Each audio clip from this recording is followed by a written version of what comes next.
डोंबिवलीतील महापालिकेच्या शास्त्रीनगर रुग्णालयात प्रसूतीसाठी सुवर्णा सरोदे या महिलेला दाखल करण्यात आले होते। या महिलेचा दुर्दैवी मृत्यू झाला। नातेवाईक गेल्या 30 तासापासून हॉस्पिटल परिसरामध्ये ठिय्या मांडून बसले आहेत। त्यांची एकच मागणी आहे की डॉक्टरने ऑपरेशनसाठी परवानगी घेतल्याशिवाय त्या महिलेचं ऑपरेशन केलं।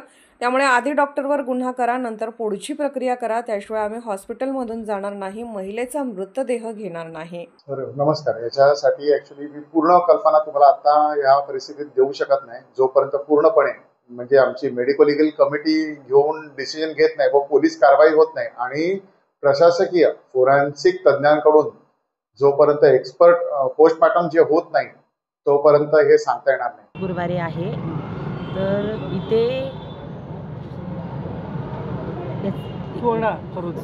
सुवर्णा सरोदे ही इथे ऑपरेशनसाठी आली होती। तिचं सीझर होतं, तर सीझरच्या टायमाला त्याच्याकडनं सही घेतली आणि सीझरमध्ये त्यांची काही तर चुकी झाली तर त्या डॉक्टरांनी मेन त्यांच्या घरच्यांना न विचारात घेता त्यांचं ऑपरेशन केलं। तर आमचं म्हणणं आहे तिचा मृत्यू झाला, त्या ह्याच्यामध्ये तिचा मृत्यू झाला। आमचं एवढंच म्हणणं आहे की विदाऊट परमिशनचं त्यांनी ऑपरेशन केलं। याच गोष्टीवर त्या डॉक्टरांवर गुन्हा दाखल व्हावा, आमचं एवढंच म्हणणं आहे।